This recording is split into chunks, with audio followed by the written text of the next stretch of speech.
Main മീഡിയയിൽ വരുന്ന വാർത്ത തന്നെയല്ലേ എല്ലാ മീഡിയാസും കൊടുക്കുന്നത്. അല്ല അതിപ്പോൾ ഒരു ന്യൂസ് അങ്ങനെ ആയിരിക്കുമല്ലോ. അങ്ങനെ ആയിരിക്കണം എന്നില്ലല്ലോ.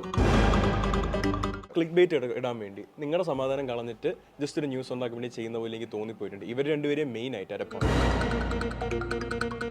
ഗതികേടുമുണ്ട്. അതായത് സുരേഷ് ഗോപിയുടെ മകനെ പറ്റി തന്നെയാണ് പറയുന്നത്. പക്ഷേ സിനിമ ഇൻഡസ്ട്രിയിൽ ഗതികേട് കൊണ്ട് സാക്രിഫൈസ് ചെയ്യേണ്ടി വരുന്ന ഒരാളാണ് എൻ്റെ ചേട്ടൻ. ചില്ലറ സാക്രിഫൈസസ് അല്ല, സ്വന്തം സെൽഫ് വർത്ത് കളയുന്ന പോലത്തെ ലെവൽ. മലയാള സിനിമയിൽ അഭിനയിക്കുന്ന എല്ലാ അഭിനേതാക്കൾക്കും അതിൻ്റെ സപ്പോർട്ട് ഇല്ല എന്നാണ്. അതിൽ അംഗത്വമുള്ളവർക്കാണ് അതിൻ്റെ സപ്പോർട്ട് ഉണ്ടാവുന്നത്. മീഡിയാസിന് കുറച്ചും കൂടി പോയിന്റ് ഓഫ് വ്യൂസ് വേണം, അവരുടേതായ ചിന്താഗതികളും കാഴ്ചപ്പാടും വേണം. ഞാൻ 3 നിലയുടെ മുകളിൽ നിന്ന് 2ാം നിലയിൽ പൂളിലേക്ക് ചാടി ഇന്ന് വാർത്ത കൊടുക്കുമ്പോൾ എല്ലാവരും അത് തന്നെ കൊടുക്കും. എങ്ങനെയാണ് 3 നിലയിൽ നിന്ന് 2ാം നിലയിലേക്ക് ചാടി ഒരാൾ പൂളിലേക്ക് ചാടി ഒരാളുടെ തലമണ്ട പൊട്ടിപ്പോവില്ലേ എന്ന് ഒരാളും ചോദിക്കുന്നില്ല.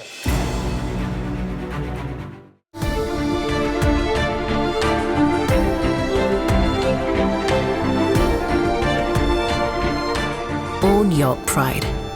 Pride Diamond Collections by Joya Lucas, world's favorite jeweler. കാട്ടുതീ പോലെ സ്പ്രെഡ് ആവുന്ന നെഗറ്റീവ് പബ്ലിസിറ്റി. എൻ്റെ ഏറ്റവും കൂടുതൽ റീച്ച് ആയിട്ടുള്ള വാർത്ത ഞാൻ 3ാം നിലയിൽ നിന്ന് 2ാം നിലയ്ക്ക് പൂളിലേക്ക് ചാടിയ വാർത്തയാണ്. നാഷണലി 10th നിന്ന് 10 വാർത്തകളിലൊരു വാർത്തയായിരുന്നു. ഷൈൻ ആലോചിക്കുക, ഇത്രയും നാൾ ഞാൻ പുഴ ചാടിയിട്ട് ഫേമസ് ഫ്ലോറിന് 2nd ഫ്ലോറിൽ പൂളിൽ ചാടിയില്ലേ, ഞാൻ ന്യൂസ് കണ്ടിട്ടില്ലേ? അതിനെ കാണാൻ മാധവടെ ബാക്കി ഉണ്ടാവുള്ളൂ. പൂളിൽ ചാടി ഓടിയത് അല്ല ഇത്രയും നാളെ വാർത്ത കേട്ടിട്ടുണ്ടാവും, പക്ഷെ അത് മുഴുവനായിട്ട് അങ്ങനെയായിരിക്കില്ല. ഇത്രയും നാളും പുഴ ചാടിയിട്ട് ഇത്ര ഫേമസ് ആയിട്ടില്ല അതല്ലേ? അല്ലെങ്കിലും 3ാം നിലയുടെ 2ാം നിലയുടെ പൂളിലേക്ക് ആർക്കെങ്കിലും ചാടാൻ പറ്റുമോ? തലമണ്ട അടിച്ചു പോലെ. ഞാനൊരു പരിധിവരെ അറ്റ് സം പോയിന്റ്, ഇപ്പോൾ ഇത് ഞാൻ ഇൻഡസ്ട്രി എനിക്ക് അത്ര ഹെയ്റ്റ് കിട്ടുന്ന സമയമല്ല. ഷൈൻ ചേട്ടനെയും ധ്യാൻ ചേട്ടനെയും പറ്റി എന്തെങ്കിലും ന്യൂസ് വന്നാൽ ഞാൻ അത് ഇഗ്നോർ ചെയ്യുമായിരുന്നു. ബിക്കോസ് ഐ നോ 80% ടൈം എന്തെങ്കിലും ചുമ്മാ പബ്ലിസിറ്റി കിട്ടാൻ വേണ്ടിയും അവരുടെ പേരും മറ്റേ ക്ലിക്ക് ബേറ്റ് ഇടാൻ വേണ്ടി നിങ്ങളുടെ സമാധാനം കളഞ്ഞിട്ട് ജസ്റ്റ് ഒരു ന്യൂസ് ഉണ്ടാക്കാൻ വേണ്ടി ചെയ്യുന്ന പോലെ എനിക്ക് തോന്നിപ്പോയിട്ടുണ്ട്. ഇവർ രണ്ടുപേരെയും മെയിൻ ആയിട്ട് അര പോയിന്റ്. ഇപ്പം അത് രണ്ടും ഇല്ല, കണ്ടൊരു സമാധാനമുണ്ട് ഇപ്പം അങ്ങനെ ഇല്ലാത്തതിൽ.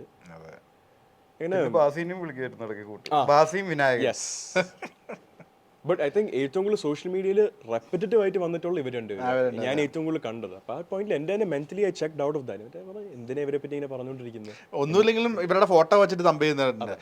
ഒരു കാര്യം ഉണ്ടാവില്ല, ഒരു കണക്ഷൻ ഒന്നും ഉണ്ടാവില്ല. അങ്ങനെ ഒരുപാട് തമ്പ് ചെയ്യുന്ന ചാനലുണ്ടായിരുന്നു.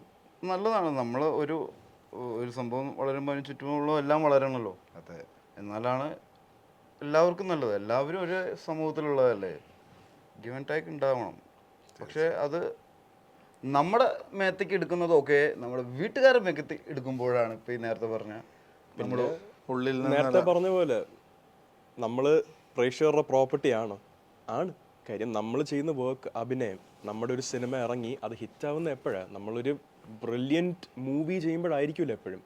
കമേഴ്ഷ്യലി അത് പ്രേക്ഷകർ കണ്ട് ടിക്കറ്റ് അവർ തന്നെ വാങ്ങി ആ കാശ് കളക്ഷനായിട്ട് വന്ന് അതിൻ്റെ റവന്യൂസിൽ റിപ്പോർട്ട് ചെയ്യുമ്പോഴല്ലേ സിനിമ സക്സസ് ആവും. അപ്പോൾ എല്ലാ രീതിയിലും നമ്മൾ അവരുടെ പ്രോപ്പർട്ടി തന്നെയാണ്. How do you treat your property? You can either take care of your property or you can neglect it and you can destroy your property. ഇപ്പൊ തന്നെ ഈ തംബ്നെയിൽസ് എന്തൊക്കെയായിരിക്കും ഈ ഇന്റർവ്യൂസിന്റെ തംബ്നെയിൽ? അതാ ഞാൻ ആലോചിക്കണേ. ഇതിനെ പറ്റി പറഞ്ഞത് കേട്ടോ ഞെട്ടും. അല്ല, അങ്ങനെയല്ല റീച്ച് കിട്ടുള്ളൂ. അപ്പോഴും അൺകം അട്ടഹാസം ഗോയിങ് ടു റിലീസ് ടുമാറോ അതിന്റെ അടിയിൽ എഴുതി വെക്കണം. അപ്പൊ ആൾക്കാർ അതും വായിക്കും. നാളെ പടം റിലീസാണ്. പറയുന്നത് കേട്ടാൽ നിങ്ങൾ ഞെട്ടും. അദ്ദേഹം നാളെ അദ്ദേഹത്തിന്റെ പടം റിലീസ് ആവുകയാണെന്നാണ് പറഞ്ഞത്. അത് തുറക്കുമ്പോഴേ പറഞ്ഞാൽ പടത്തിന് പബ്ലിസിറ്റി കിട്ടും. ആദ്യം പടത്തിന്റെ അരി എഴുതിയാൽ മിക്കവാറും നോക്കത്തില്ല. ഇത് ഞങ്ങൾ രണ്ടുപേരും മാത്രമല്ല, ഇതിന്റെ പിന്നിൽ ഒരുപാട് പുതിയ ആളുകൾ ഇതിൽ വർക്ക് ചെയ്തിട്ടുണ്ട്. ആക്ടേഴ്സ് എന്ന രീതിയിലും ടെക്നീഷ്യൻ എന്ന രീതിയിലും അല്ലെങ്കിൽ പ്രൊഡക്ഷൻ്റെ രീതിയിലും അവരെല്ലാവരും ഭയങ്കര ഉറ്റുനോക്കിക്കൊണ്ടിരിക്കുന്ന ഒരു സിറ്റുവേഷനാണ് ഈ പടത്തിൻ്റെ റിലീസ്. ഞങ്ങൾ രണ്ടുപേരും അറിയാവുന്നതുകൊണ്ടും നിങ്ങൾ മുന്നിൽ വരുന്നു എന്ന് മാത്രം. അവർക്കൊക്കെ റെപ്രസെൻറ്റേറ്റ് ചെയ്തിട്ടാണ് ഞങ്ങൾ ഇരിക്കുന്നത്. പലപ്പോഴും പ്രേക്ഷകർ കാണാത്ത ആൾക്കാർക്കൊരു വോയിസ് ആയിട്ടാണ് ആ സിനിമയുടെ ആർട്ടിസ്റ്റ് എത്തുന്നത്. നമ്മൾ ഇതിൽ ചെയ്തിരിക്കുന്ന അഭിനയം എന്നുള്ളൊരു വർക്കാണ്. ഇഫ് എനിത്തിങ് 2-3 ആർട്ടിസ്റ്റോ ആരെങ്കിലുമൊക്കെ കൂടുതൽ എന്തെങ്കിലും വർക്ക് ചെയ്തിട്ടുണ്ടെങ്കിലേ ഉള്ളൂ. ഒരു സിനിമ ഉണ്ടാക്കാൻ വേണ്ടി ഏറ്റവും കൂടുതൽ പണിയെടുക്കുന്നത് എന്നും അതിൻ്റെ ടെക്നിക്കൽ ടീമാണ്. അവരുടെ ഫേസ് ഇവിടെ എന്നും അവരൊരു ബിഗ് ഷോട്ട് ഡയറക്ടേഴ്സ് ആകുമ്പോഴോ അല്ലെങ്കിൽ ബിഗ് ഷോട്ട് സിനിമാറ്റോഗ്രാഫേഴ്സ് ആകുമ്പോൾ ന്യൂസിൽ വരും, ആൾക്കാർ അവരെ പറ്റി അറിയും. എത്ര മ്യൂസിക് ഡയറക്ടേഴ്സിനെ പേരെടുത്ത് പറയാൻ പറ്റും? 10 പേരെ പറയാൻ പറ്റത്തില്ല. ഒരു നോർമൽ ഒരാളടുത്ത് ചോദിച്ചു കഴിഞ്ഞാൽ 10 ആക്ടേഴ്സിനെ പറയാൻ പറ്റും, പക്ഷെ 10 ടെക്നിക്കൽ സൈഡ് വളരെ അപൂർവ വിരലെണ്ണാവുന്ന ആൾക്കാർക്ക് എനിക്ക് പോലും പറ്റത്തില്ല, ബീയിങ് വിത്തിൻ ദിസ് ഇൻഡസ്ട്രി. അപ്പോൾ ഐ നോ ആർക്കാണ് വോയിസ് ഉള്ളത്, ആക്ടേഴ്സിനാണ്. ആ വോയിസ് നമ്മൾ മാക്സിമം യൂസ് ചെയ്യുന്നത് നമ്മുടെ മാത്രം സിനിമയല്ല എന്നറിയിക്കാനാണ്. Lot of people have worked in this. അപ്പോൾ ഞാനിതിൽ ഇൻവോൾവ് ആയതുകൊണ്ട് എനിക്കെടുത്ത് പറയാൻ പറ്റുന്നൊരു കാര്യമാണ്, എന്നെ ഇതിൽ കണ്ടുകൊണ്ടോ എൻ്റെ ഒരു പാസ്റ്റ് സിനിമയുടെ എക്സ്പീരിയൻസ് വെച്ചോ അല്ലെങ്കിൽ എൻ്റെ അച്ഛൻ്റെ രാഷ്ട്രീയം വെച്ചോ ഈ സിനിമേനെ അത് വെച്ച് വിലയിരുത്തരുത്. ഇത് ഒരുപാട് പേരുടെ കഷ്ടപ്പാടാണ്. കാണുക, കണ്ട് ഓണസ്റ്റ് ആയിട്ടുള്ള അഭിപ്രായം മാത്രം പറയുക. ആൻഡ് പറ്റുമെങ്കിൽ സിനിമയെ പറ്റി മാത്രം പറയുക. രാഷ്ട്രീയം അതിലോട്ട് കൊണ്ടുവരാതിരിക്കുകയെങ്കിൽ എനിക്കൊരു ബെറ്റർ ആക്ടർ ആവുമായിരുന്നു ഇത് കഴിഞ്ഞിട്ട്. Just trying my best. ഈ അങ്ങനെ തന്നെ സംഭവിക്കട്ടെ. അച്ഛൻ്റെ ഒരു രാഷ്ട്രീയ പശ്ചാത്തലം പലപ്പോഴും അത് വച്ചിട്ട് മാധവും ഗോകുലും ഇരയാക്കപ്പെടുന്നതായിട്ട് തോന്നിയിട്ടുണ്ടോ? I think industry wise നോക്കുവാണെങ്കിൽ I might be saying things I'm not supposed to. Industry vice politics ഏറ്റവും കൂടുതൽ എഫക്ട് ചെയ്തിട്ടുള്ള ചേട്ടനെ. എന്നെ അത് അത്രയ്ക്ക് എഫക്ട് ചെയ്തിട്ടില്ല. എഫക്ട് ചെയ്തിട്ടുണ്ട്, but definitely not as much as my brother. He had to do some things I wouldn't do. ഗതികേടുണ്ട്. അതായത് സുരേഷ് ഗോപിയുടെ മകനെ പറ്റി തന്നെയാണ് പറയുന്നത്. പക്ഷേ സിനിമ ഇൻഡസ്ട്രിയിൽ ഗതികേട് കൊണ്ട് സാക്രിഫൈസ് ചെയ്യേണ്ടി വരുന്ന ഒരാളാണ് എൻ്റെ ചേട്ടൻ. ചില്ലറ സാക്രിഫൈസസ് അല്ല, സ്വന്തം സെൽഫ് വർത്ത് കളയുന്ന പോലത്തെ ലെവൽ സാക്രിഫൈസസ് ആണ് ഒരു സിനിമ ഇറങ്ങിക്കിട്ടാൻ വേണ്ടി ചെയ്തു കൊടുക്കേണ്ടി വന്നിട്ടുള്ളത്. പിന്നെ ഒരു സിനിമയിലെ മാത്രമല്ല അങ്ങനത്തെ ഒരു കാര്യം എനിക്ക് പറയാനുള്ളത്. സോ പേരൊന്നും എടുത്ത് ഞാൻ പറയുന്നില്ല. എന്നോട് ഒരിക്കൽ ഗോകുല ഒരു സിനിമ, ഞാൻ സിനിമയുടെ പേര് എനിക്കും പറയാൻ പറ്റില്ല, എന്നെ പറഞ്ഞിട്ടുണ്ട് എന്തിനാണ് ഇതിൽ ഞാൻ വർക്ക് ചെയ്തത്. വളരെ ഇമോഷണലി സംസാരിച്ച ഒരു ഇൻസിഡന്റ് ആയിട്ട് നമ്മളൊരു ഇന്റർവ്യൂവിന്റെ സമയത്ത് കുറച്ചധികം നേരം സംസാരിക്കേണ്ട ഒരു സിറ്റുവേഷൻ വന്ന സമയത്ത് ഷെയർ ചെയ്തതാണ്. ആക്ടേഴ്സിനെ പ്രൊട്ടക്ട് ചെയ്യേണ്ട അസോസിയേഷൻ ഇന്നും ഞാൻ അമ്മയിലെ മെമ്പർ അല്ല. ഞാൻ എന്ന് മെമ്പർ ആവുമെന്ന് I still don't know, because I don't feel like actors are fully protected by AMMA. This might be a controversial statement, but I feel like ചില കാര്യങ്ങൾ സംഭവിക്കുമ്പോഴത്തേക്കും actors are expected to be the ones who adjust. പറയാൻ കാര്യം കണ്ട് അനുഭവിച്ച കാര്യങ്ങൾ തന്നെ. അതായത് എനിക്ക് പേഴ്സണലി അല്ലെങ്കിലും എനിക്ക് വളരെ ഇതേപോലെ എൻ്റെ ചേട്ടൻ്റെ കാര്യം പറയാൻ നേരിട്ട് കണ്ട് അറിയുന്ന കാര്യങ്ങളുണ്ട്. So something like that. Not calling out the association, അതിൽ ഒരുപാട് നല്ല ആൾക്കാരുള്ളത്, but protect your actors a little more, especially in Malayalam. Protect your actors a little more. എനിക്ക് അത്രേ പറയുള്ളൂ about this. I feel like ഇതിനെപ്പറ്റി വേണമെങ്കിൽ ഒരു ഈഗോ ട്രിപ്പിലെടുത്ത് പലർക്കും ഓവറായിട്ട് ആലോചിച്ച് വേണമെങ്കിൽ എൻ്റെ കരിയറിന് ഇനി നെഗറ്റീവായിട്ട് ചെയ്യാനുള്ള അവസരമൊക്കെ ഉണ്ടാകും. പക്ഷേ ഇൻ ജനറൽ ഒരു സ്നേഹം കൊണ്ട് പറയുന്ന മലയാളി ആക്ടേഴ്സിൻ്റെ അസോസിയേഷൻ കുറച്ചും കൂടെ പ്രൊട്ടക്റ്റ് ചെയ്യുക, അവർക്കൊരു സപ്പോർട്ട് ഉണ്ടെന്ന് തെളിയിക്കുക. മലയാളം ഇൻഡസ്ട്രിയിൽ ഒരുപാട് നല്ല ആക്ടേഴ്സ് ഇനിയും വരും, ഉള്ളവരെ നമുക്ക് വേറെ ഇൻഡസ്ട്രിയിലോട്ട് നഷ്ടപ്പെടുത്തുകയില്ല. അമ്മ ഒരു ആക്ടറിന് വേണ്ടി ഒന്നും ചെയ്യുന്നില്ല എന്ന് ഞാൻ പറഞ്ഞിട്ടില്ല. ഇത് അടുത്തൊരിത് വരുന്നതിന് മുന്നേ യു ക്യാൻ അസ്യൂം ഞാൻ പറഞ്ഞ കാര്യങ്ങൾ എങ്ങനെയൊക്കെ വളച്ചൊടിച്ചിട്ടുണ്ട്. അത് കാരണം ഒരു പേടി കൊണ്ട് പറഞ്ഞു പോകുന്നത്. അമ്മ ചെയ്യുന്നുണ്ട്, പക്ഷേ വളരെ ഓണസ്റ്റ് ആയിട്ട് പറയുകയാണെങ്കിൽ പ്രൊഡ്യൂസർ അസോസിയേഷൻ ഒരു പ്രൊഡ്യൂസറിനെ സപ്പോർട്ട് ചെയ്യുന്ന പോലെ ആ ഒരു ലെവലിൽ അമ്മയും ഒരു ആക്ടറിനെ സപ്പോർട്ട് ചെയ്യണമെന്ന് മാത്രമേ പറഞ്ഞിട്ടുള്ളൂ. ഇനി അതിൻ്റെ counter side, producers will be looked after by the producer association, actors by the Amma association. ഇവർ രണ്ടുപേരും അത് കഴിഞ്ഞ് തമ്മിൽ നോക്കേണ്ട ഒരു അവസ്ഥയുണ്ട്. കാര്യം പ്രൊഡ്യൂസേഴ്സും ആക്ടേഴ്സും ഡയറക്ടേഴ്സും ഒക്കെ ഒന്നിച്ച് വന്നാലേ സിനിമ ഉണ്ടാകത്തുള്ളൂ. സിനിമ ഉണ്ടായാലേ നമ്മുടെ മലയാളം ഇൻഡസ്ട്രിക്ക് ഒരു റെപ്യൂട്ടേഷൻ ഉണ്ടാകത്തുള്ളൂ. ഈ ഒരു കാര്യം ആരും മറന്നു പോകരുത്. കാര്യം എൻ്റെ കൺമുന്നിൽ വെച്ചുള്ള എക്സ്പീരിയൻസ് വെച്ച് അത് മറന്നു പോകുന്ന കണ്ടിട്ടുണ്ട്. പ്രേക്ഷകർക്കും അറിയാം, ന്യൂസിൽ ഓരോ ഇഷ്യൂ വരുമ്പോഴും അറിയുന്നതാണല്ലോ. ആ സമയം 2 ആഴ്ച അത് കുട്ടി കോഷിച്ചിട്ട് വീണ്ടും ഇറ്റ്സ് ഗോൺ. പക്ഷേ ഇങ്ങനത്തെ ഒരു ബാഡ് റെപ്യൂട്ടേഷൻ നമ്മുടെ സിനിമയ്ക്ക് ഉണ്ടാകാൻ പാടില്ല.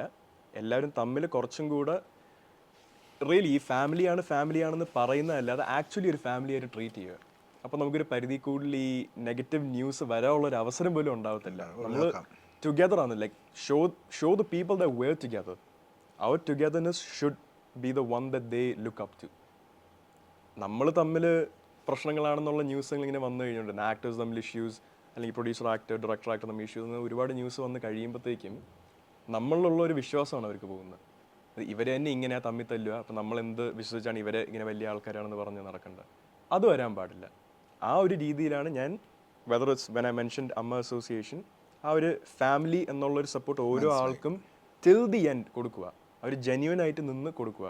അവിടെ business should be zero. Realistic അല്ല, പക്ഷേ എൻ്റെ ഒരു എക്സ്പെക്റ്റേഷൻ ആണത്.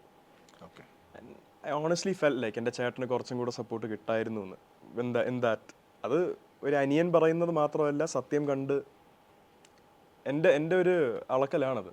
He should have got more support. You know the issue. അല്ലാതെ അമ്മ ഇൻഡസ്ട്രി ഇല്ലാതെ മലയാള സിനിമ, അമ്മ അസോസിയേഷൻ ഇല്ലാതെ മലയാള ഫിലിം ഇൻഡസ്ട്രി ഇല്ല. തിരിച്ചറിവുകൾ ഉണ്ടാവട്ടെ അല്ലേ, തിരിച്ചറിവുകൾ ഉണ്ടാവട്ടെ. ബ്രദർ അമ്മയിലില്ലല്ലോ. ചേട്ടൻ ഐ തിങ്ക് അമ്മയിലെ മെമ്പർ ആണെന്ന് തോന്നുന്നു. അമ്മയിലെ മെമ്പർ ആണ് ചേട്ടൻ. ആ സമയത്തായിരുന്നോ? ഇല്ല, എനിക്ക് അറിയില്ല. അല്ല, ആ സമയത്ത് ന്യൂ കമേഴ്സിന് ആവാൻ സമയം എടുക്കുമല്ലോ അതിൻ്റെ ഉള്ളിൽ കയറാൻ. എന്തോ ഉണ്ട്, സമയമായിരുന്നു. I think he was. അതെ, കാര്യം ഇഷ്യൂ ഉണ്ടാവുന്നത് കുറച്ച് ലേറ്റ് ആയിട്ട്, കുറെ കഴിഞ്ഞിട്ടാണ് ഉണ്ടാവുന്നത്. He was A member. ആ സമയത്ത് മെമ്പർ വന്നിട്ട് കുറേ ആയില്ല, മുത്തുകോട്ട് വന്നല്ലേ.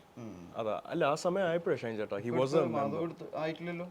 അല്ല, ഞാനിപ്പോൾ നേരത്തെ അത് പറഞ്ഞെങ്കിലും എൻ്റെ തേർഡ് മൂവി ഇതാവുന്നേ ഉള്ളൂ. എനിക്ക് സത്യം മൂവി കഴിഞ്ഞാൽ അപ്ലൈ ചെയ്യാൻ പറ്റുള്ളൂ. 3 മൂവി വരെ ഉള്ളവരും ആക്ടേഴ്സ് തന്നെയാണ് സിനിമയിൽ.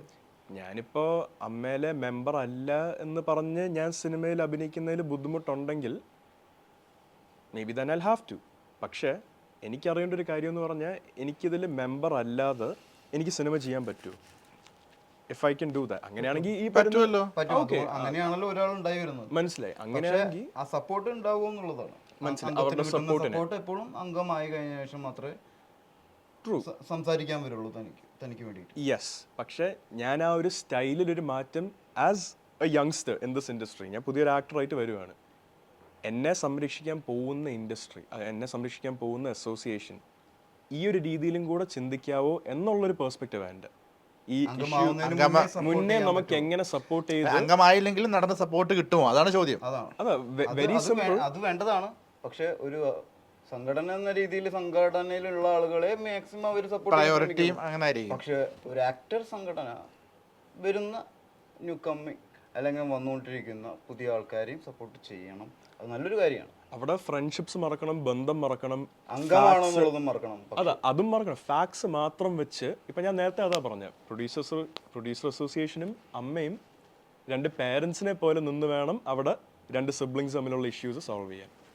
As pure and simple as I can say this. മനസ്സിലായി, ക്ലിയർ ആണ്. അത്രേ ഉള്ളൂ. അത് എൻ്റെ ഒരു എക്സ്പെക്റ്റേഷൻ ആണ്. കാര്യം നമുക്ക് നമ്മളേ ഉള്ളൂ. We have to stay together. I truly believe in that. അങ്ങനെ തന്നെ സംഭവിക്കട്ടെ അല്ലേ ഷൈൻ? എല്ലാവരും ഓരോരുത്തരും ഇൻഡിവിജ്വലി അവരവരെ സപ്പോർട്ട് ചെയ്യുക അല്ലെങ്കിൽ അവരെ സംരക്ഷിക്കുക എന്നുള്ളതാണ് ലോകത്തിൻ്റെ ഒരു നിയമം. അതിനപ്പുറത്തേക്കാണ് ഒരു സംഘടനയ്ക്കോ അല്ലെങ്കിൽ ഒരു സമൂഹത്തിനോ നമ്മളെ സംരക്ഷിക്കാനോ പറ്റുള്ളൂ. അതിൻ്റെ അങ്ങേയറ്റം ഒരു സംഘടന എന്ന രീതിയിൽ അമ്മ ചെയ്യാറുണ്ട്. അതിനപ്പുറത്തേക്ക് നമ്മൾ ഓരോരുത്തരെയും സംരക്ഷിക്കേണ്ടതുമാണ്, സപ്പോർട്ട് ചെയ്യേണ്ടതുമാണ്. എന്നാലാണ് ഏത് സംഘടനയാണെങ്കിലും ഏത് സമൂഹമാണെങ്കിലും നമ്മൾ എത്രത്തോളം നമ്മൾ ഇഷ്ടപ്പെടുന്നു അത്രത്തോളം മറ്റുള്ളവർ ഇഷ്ടപ്പെടുക എന്ന് കേട്ടിട്ടില്ലേ? അതേപോലെ ആത്യന്തികമായി നമ്മളാണ് നമ്മളെ സപ്പോർട്ട് ചെയ്യേണ്ടതും സംരക്ഷിക്കേണ്ടതും നമ്മളെ വളർത്തേണ്ടതും നമ്മൾ സ്നേഹിക്കേണ്ടതും. അതിൽ ഒരു പരിധിയുണ്ട് ഏത് സംഘടനയ്ക്കാണെങ്കിലും. പിന്നെ ഈ വരുന്ന മലയാള സിനിമയിൽ വരുന്ന എല്ലാവരും ഈ സംഘടനയിൽ അംഗമുള്ളവരല്ല. ഇപ്പോൾ വരുന്ന ഒരുപാട് പുതിയ ആളുകളും ഒരുപാട് പേര് ഇതിൽ അംഗത്വം ഇല്ലാത്തവരാണ്. അവരിന് അംഗത്വം ഉണ്ടാവണമെങ്കിൽ ഇത്രയും പടങ്ങൾ കഴിയണം, പിന്നെ 3 ഫിലിംസ് കഴിയണം, നല്ല അറിയുന്ന 3 പടം ചെയ്ത് കഴിഞ്ഞാൽ പിന്നെ അവർക്ക് അപ്ലൈ ചെയ്യാം. പിന്നെ അവരുടെ ജനറൽ ബോഡി അല്ലെങ്കിൽ ആ മീറ്റിംഗ് കൂടിയിട്ടാണ് അവരെ അതിലേക്ക് സെലക്ട് ചെയ്യണതൊക്കെ. അല്ലാതെ പടത്തിൽ അഭിനയിച്ചു കഴിഞ്ഞാൽ അപ്പം തന്നെ അമ്മയിൽ അംഗത്വം അങ്ങനെ കിട്ടുന്നുമില്ല. അപ്പോൾ ഗൂഗിൾ പറഞ്ഞത് മലയാള സിനിമയിൽ അഭിനയിക്കുന്ന എല്ലാ അഭിനേതാക്കൾക്കും അതിൻ്റെ സപ്പോർട്ട് ഇല്ല എന്നാണ്. അതിൽ അംഗത്വമുള്ളവർക്കാണ് അതിൻ്റെ സപ്പോർട്ട് ഉണ്ടാവുന്നത് എപ്പോഴാണ് ഒരു ഇഷ്യൂ ഉണ്ടാകുമ്പോഴല്ലേ. ആ ഇഷ്യൂ ഉണ്ടാവുന്നതിന് മുന്നേ അത് ഉണ്ടാക്കാതെ അതിനെ സപ്പോർട്ട് ചെയ്യണം നമ്മൾ. അതായത് കൂടെ വർക്ക് ചെയ്യുന്നവർ, ചുറ്റുമുള്ളവർ, നമ്മുടെ കൊളീഗ്സാണ്. അതാരാണെങ്കിലും, ഒരു പടമായിട്ടുള്ളവരാണെങ്കിലും പുതിയ ആളുകളാണെങ്കിലും 2 പടമായിട്ടുള്ളവരാണെങ്കിലും സീനിയർ ആണെങ്കിലും ആരാണെങ്കിലും നമ്മുടെ ചുറ്റുപാടുകളാണ്. ആ ചുറ്റുപാടുണ്ടെങ്കിലേ നമ്മളുള്ളൂ. ഈ ചുറ്റുപാടുകളെ സംരക്ഷിക്കേണ്ടത് നമ്മൾ തന്നെയാണ് അല്ലേ? ഇപ്പോൾ മലയാള സിനിമ ഉള്ളത് കൊണ്ട് മാത്രം നിലനിൽക്കുന്ന ഒരുപാട് ഇൻഡസ്ട്രീസ് ഉണ്ട്. ഞാൻ പറയുകയാണെങ്കിൽ ഒരുവിധം എല്ലാ ചാനൽസും നിലനിൽക്കുന്നത് സിനിമയുള്ളത് കൊണ്ടല്ലേ, സിനിമയുടെ മെറ്റീരിയൽസ് ഉള്ളത് കൊണ്ടല്ലേ. ഞാനിവിടെ 92 1993 ഏഷ്യാനെറ്റ് വരുമ്പോൾ ഏഷ്യാനെറ്റ് നിലനിന്നിരുന്നത് മലയാള സിനിമ ചലച്ചിത്ര ഗാനങ്ങൾ കാണിച്ചിട്ടും മലയാള സിനിമ കാണിച്ചിട്ടുമാണ്. അതായത് ഒരു ദിവസം തള്ളി നീക്കിയിരുന്നത് അല്ലേ? ഇപ്പോഴും ഉണ്ട്, ഇടയ്ക്ക് ക്ലിപ്പിംഗ്സ്. അതിനുശേഷം ഇത്രയും ചാനൽസ് ഉണ്ടായി. അതിൻ്റെ മെയിൻ മെറ്റീരിയൽസ് ഉണ്ടാവുന്നത് എവിടെ നിന്നാണ്? സിനിമയിൽ നിന്നാണ്. വാർത്താ ചാനലുകൾ ഇത്രയും ഉണ്ടായി. അതൊന്നും മെയിൻ മെറ്റീരിയൽസ് ഉണ്ടാവുന്നത് എങ്ങനെയാണ്? പൊളിറ്റിക്സും സിനിമയാണ്. സിനിമയിലെ ആളുകളുടെ വാർത്ത കൊടുത്തിട്ടാണെങ്കിലും അവരെ വാർത്ത കൊടുത്തിട്ടാണെങ്കിലും അതിലെ രംഗങ്ങൾ ഉപയോഗിച്ചിട്ടാണെങ്കിലും ഇവരുടെ ബേസിക് ആയിട്ടുള്ള ചാനലിൽ അല്ലെങ്കിൽ പാരൻറ്റ് ചാനലും എൻ്റർടൈൻമെൻറ്റ് ചാനലിൻ്റെ ഒക്കെ നിലനിൽക്കുന്നത് അതുവഴിയാണ്. ഇവിടെ ഓൺലൈനൊക്കെ നിലനിൽക്കുന്നത് ഒരു സിനിമയുടെ മെറ്റീരിയൽസ് ഉപയോഗിച്ചിട്ടാണ്. ഇവിടെ ഇൻസ്റ്റഗ്രാം ആണെങ്കിലും ഇപ്പോൾ ടിക്ടോക്ക് ആണെങ്കിലും എല്ലാ ആപ്പുകളും നിലനിൽക്കുന്നത് സിനിമയുടെ മെറ്റീരിയൽസ് ഉപയോഗിച്ചുകൊണ്ടാണ് അല്ലേ? അപ്പോൾ ഈ സിനിമ നിലനിൽക്കേണ്ടത് ഇവരുടെ എല്ലാവരുടെയും ആവശ്യകതയാണ്. അപ്പോൾ അതിനെ ഒരിക്കലും വളരെയധികം ക്രൂശിക്കരുത് അല്ലെങ്കിൽ ഇല്ലാതെയാക്കാൻ ശ്രമിക്കരുത്. ഇതെല്ലാം എല്ലാം ഭാഗമായിട്ടുള്ളതും നമ്മളെല്ലാം നിലനിൽക്കുന്നത് ഇതുകൊണ്ടാണ്. ഈ വ്യക്തികളില്ലാതെയായാലും ഈ സംഭവങ്ങൾ ഇവിടെ ഉണ്ടാവും. വ്യക്തികളെയാണ് ഇല്ലാതെയാക്കാൻ നോക്കുന്നതെങ്കിൽ ആ സംഭവം അല്ലെങ്കിൽ ആ ഇൻസ്റ്റിറ്റ്യൂഷനാണ് മെയിനായിട്ട് അതിൻ്റെ കോട്ടം വരുന്നത് അല്ലേ? അപ്പോൾ ആ ഇൻസ്റ്റിറ്റ്യൂഷൻ ഇവിടെ നിലനിൽക്കണം, ആ മാധ്യമം ഇവിടെ നിലനിൽക്കണം. അതൊരു വലിയൊരു മാധ്യമമാണ് മലയാളികളെ സംബന്ധിച്ച്. സംഗീതം എന്ന് പറയുന്നത് മലയാള സിനിമ ചലച്ചിത്ര സംഗീതമാണ് അല്ലേ?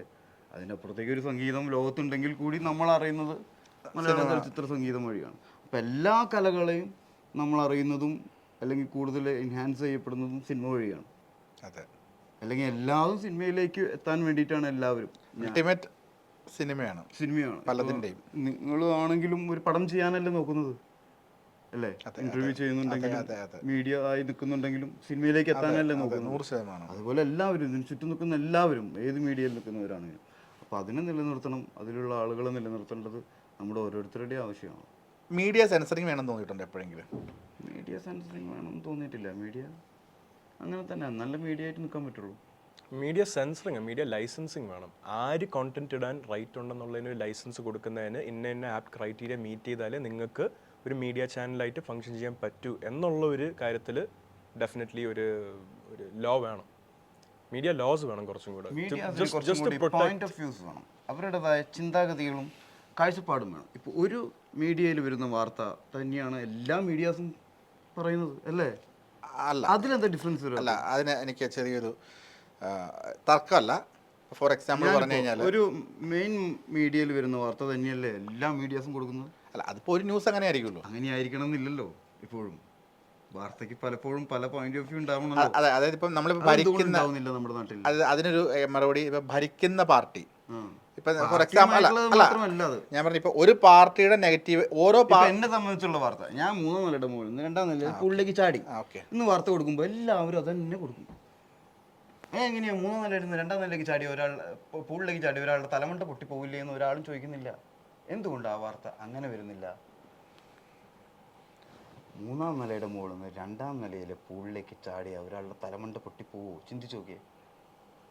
സാധ്യതയുണ്ട്. എങ്ങനെ? ഒരു വെള്ളത്തിലേക്ക് എത്ര ഉയരത്തുനിന്ന് ചാടുന്നു അത്രയും താഴ്ച വേണമല്ലോ. അപ്പോൾ അത്രയും താഴ്ചയുള്ള ഒരു പൂള് കൊച്ചിയിലുണ്ടോ? ഒരു 10 അടിയെങ്കിലും താഴ്ചയുള്ള. അപ്പം എന്തുകൊണ്ട് അങ്ങനെ ഒരു ചോദ്യം വേറൊരു മീഡിയയുടെ ഭാഗത്ത് വരുന്നില്ല?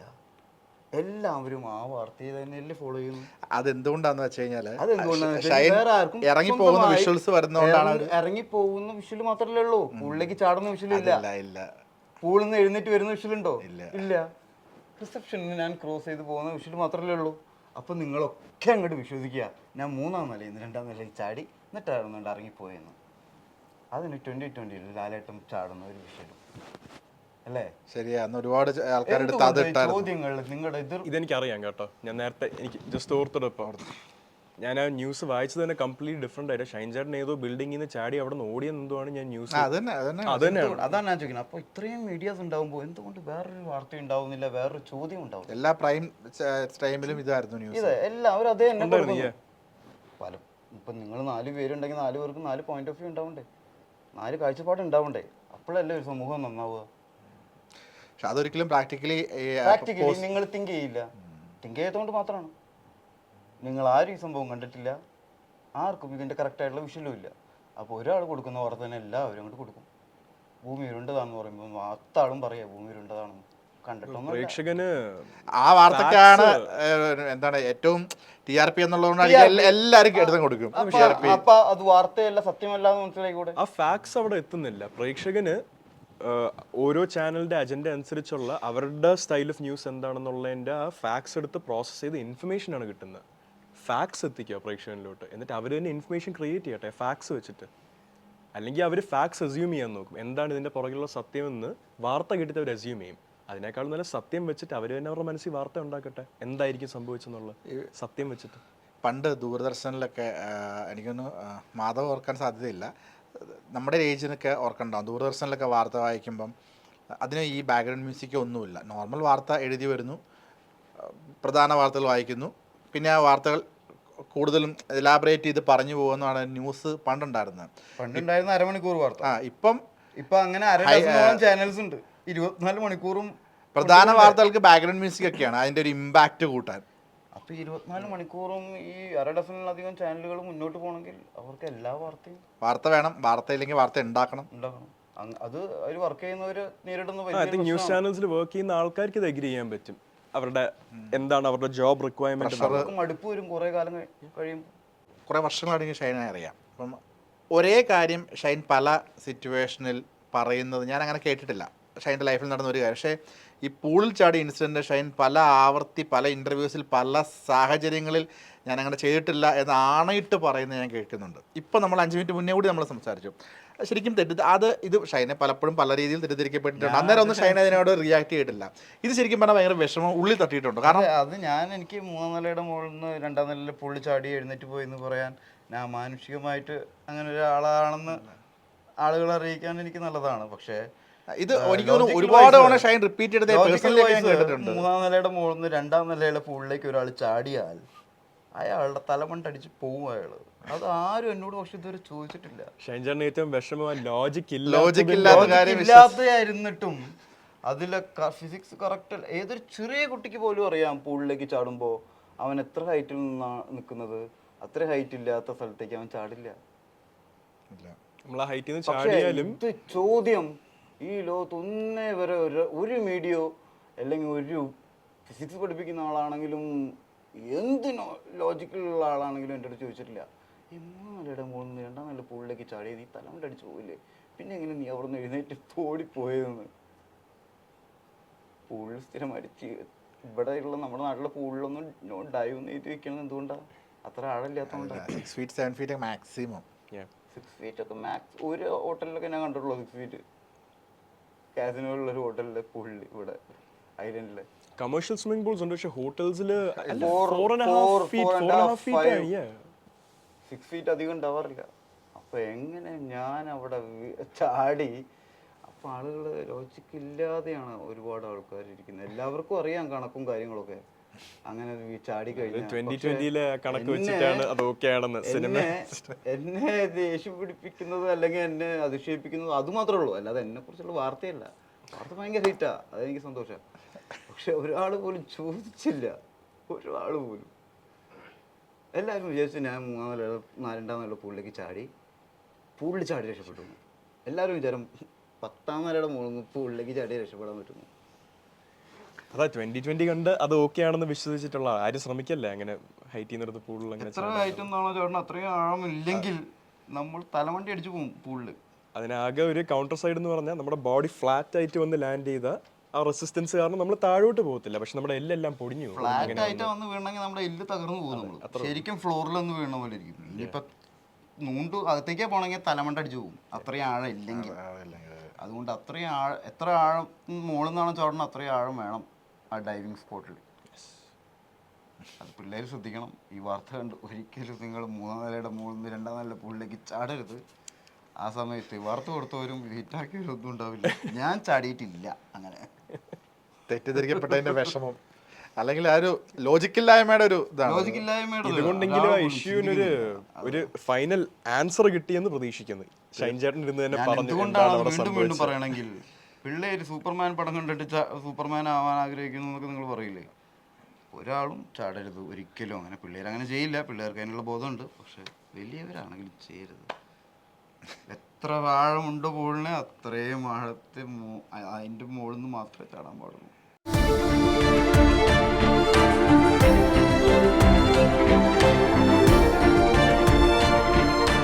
Own your pride. Pride Diamond Collections by Joya Lucas, world's favorite jeweler.